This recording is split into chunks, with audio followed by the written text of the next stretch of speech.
તો વાત આપણે ચાલુ કરીશું સુરત થી. હેતો ને બાલો કોણ ખબર છે? સૌ પ્રથમ તો જો એવું નહીં વિચારતા કે કીર્તિ આજે કેમ જઈ ગઈ. કીર્તિ છે ને સમયની રાહ જોતી હતી. 5 વર્ષ પહેલા આ ભંગારના ભાવે વેચાય ને, જે તમે જેને ભગવાન માનો છો ને એને હું ભંગાર માનું છું. ભંગાર શું માનું છું? ભંગાર. ભંગારની બારોબાર ખજોર. ભંગારની બારોબાર ખજોર. જે લોકો આને ભગવાન માને છે ને ઈ મારા માટે નહીં, હરેક દીકરીઓ માટે જેની સાથે એને ખોટું કર્યું છે, ગદ્દારી કરી છે, ઈ બધી દીકરીઓ માટે ઈ ભંગાર છે. શું છે? ભંગાર. ભગવાન નહીં. અને જેને ભગવાન માનતા હોય આ લોકો, આને અંધભક્તો, એની મારી નાય પણ નથી. તમે અંધભક્તો આંખમાં મસાલો નાખીને આ ભંગારને ભગવાન માનો ને, એમાં કીર્તિ પટેલ ને કઈ વાંધોય નથી. મને વાંધો હોત ને તો બોલે, પણ હવે પાણી છે ને માથા ઉપર ચડી ગયું. ક્યાં પાણી ક્યાં ચડી ગયું? માથા ઉપર. કોલ આવે છે એટલે કટ કરું છું. લાઈવ ચાલુ છે, લાઈવ પોતે પછી બધાને કોલ કરું, ટેન્શન ના લો. ડુ નોટ ડિસ્ટર્બ માં નાખી દીધો જો આપણે ફોન, એટલે કોઈના કોલ નહીં આવે.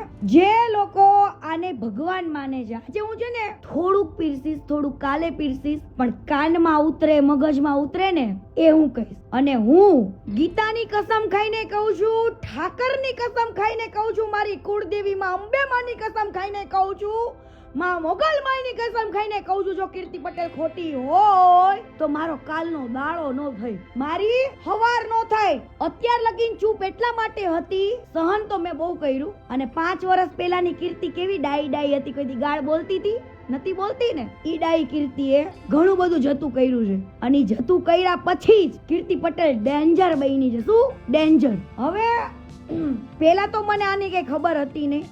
ટિકટોક માં હું ફેમસ થઈ, બરાબર. બધી જ કહાની કહીશો ટોટલી. આ ક્યાં નીચ છે, કેટલો હલકો છે, ઈ બધું જ કહીશ, બરાબર. બધું જ આવશે હો, ટોટલી વસ્તુ. અને રોજ આવશે, એવરી ડે લાઈવ થશે, એવરી ડે. હવે ટિકટોક ની અંદર સૌથી પહેલા પ્રથમ વાત કહું, આ ખજૂર ક્યાંથી આગળ આવ્યો ત્યાંથી કહું. હવે આ ખજૂર છે ને કમલ પાર્ક માં રહેતો તો, સુરત કમલ પાર્ક. અને તમે જેને ભગવાન કયો છો ને ભંગાર છે, ઈ રાત્રે લોકોના બાઈકો માંથી પેટ્રોલ ચોરતો તો, પેટ્રોલ. અને એના જૂના ઇતિહાસો જાણવા હોય તો જાણી લેજો. ચોરીની, મારામારીની એવી બધી જ ફરિયાદો થઈ છે. પેટ્રોલ ચોરતો તો, ચંપલિયા ચોરતો તો, લગનમાં કોકના લગન થતા હોય ને ત્યાંથી ગિફ્ટો ચોરતા હતા. આ હેતો ને બાલો. કોણ? આ હેતો ને બાલો. ચંપલ ચોર, પેટ્રોલ ચોર, કોકને ત્યાં લગન થતા હોય ત્યાં ગિફ્ટો ચોર. અને ચોરી કરીને એક દિવસ બધા ભાઈબંધો વચ્ચે ઝઘડો થયો તો, બરાબર. એક છોકરો પાણીમાં પડીને મરી ગયો તો કે મારી નાખવામાં આવ્યો તો, આજ દિવસ સુધી કોઈને ખબર પડી નથી. અને આજે પણ ભંગાર, તારા જે પિતાશ્રી છે ને જાની દાદા, એની આજે પણ રિસ્પેક્ટ કરું, કેમ કે એમના વખાણ બહુ સાંભળ્યા છે માર્કેટમાં. જાની દાદા એવું કહેતા, જાની દાદા ખુદ એવું કહેતા કે આની કરતા પથ્થરા જૈનમાં હોત ને તો સારું હતું. એટલા હરામીના પેટના છે, હરામીના પેટના. રાતોરાત જ્યારે છોકરાઓ મરી ગયો ને ઈ પછી આના ઉપર પોલીસ કેસ ને કેટલું થયું. આને બ્રાહ્મણ સમાજમાં કોઈ વેલ્યુ જ નથી. આની બ્રાહ્મણ સમાજમાં કોઈ વેલ્યુ નથી. જેને તમે ભગવાન માનો છો ને એને હું ભંગારના ભારોભાર માનું છું. ભંગાર. અને હું નહીં, કેટલાય લોકો મારે છે, જેટલા એની સાથે કામ કરી ચૂક્યા છે બધા. અને જેને કામના નામે લાવીને જેને ખોટી રીતના યુઝ કર્યો છે, કોમ્પ્રોમાઇઝ કર્યો છે ને, ઈ બધાની હાયો અડી ગઈ છે. હવે આને એની બધાની હાયો અડી ગઈ છે. ટર્ન બાય ટર્ન બધાના કોન્ટેક્ટ થઈ ગયા છે. હવે ટર્ન બાય ટર્ન રોજ આવશે લાઈવ માં.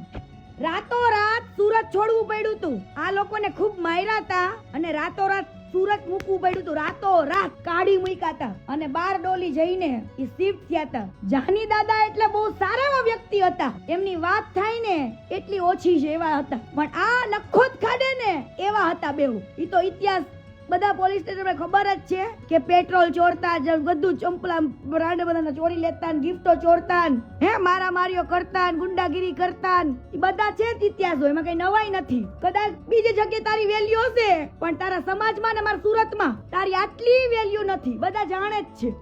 અને ચોરી કરીને ઈ બહુ મોટી વાત નથી. હાલ ભાઈ તે તારી મજબૂરીમાં ચોરી કરી હશે, પેટ્રોલની જે તે કરે લગનમાં ગિફ્ટો ચોરવાની, પૈસાની, બધી જ. બરાબર, ઈ તારી મજબૂરી હશે નાનપણમાં કે તારી જવાનીમાં. તું તો અત્યારે ગઈઢો ડોહો છું. હું છું ડોહો. હા, એટલે કદાચ ચોરી કરવી ને એ વસ્તુ સાઈડમાં રાખી દો. હા, ચોરી કરી કદાચ સાઈડમાં રાખી દો. હવે આ વ્યક્તિ જતા રહ્યા બારડોલી ગયા અને પછી એ ત્યાં આગળ સેટલ થયા.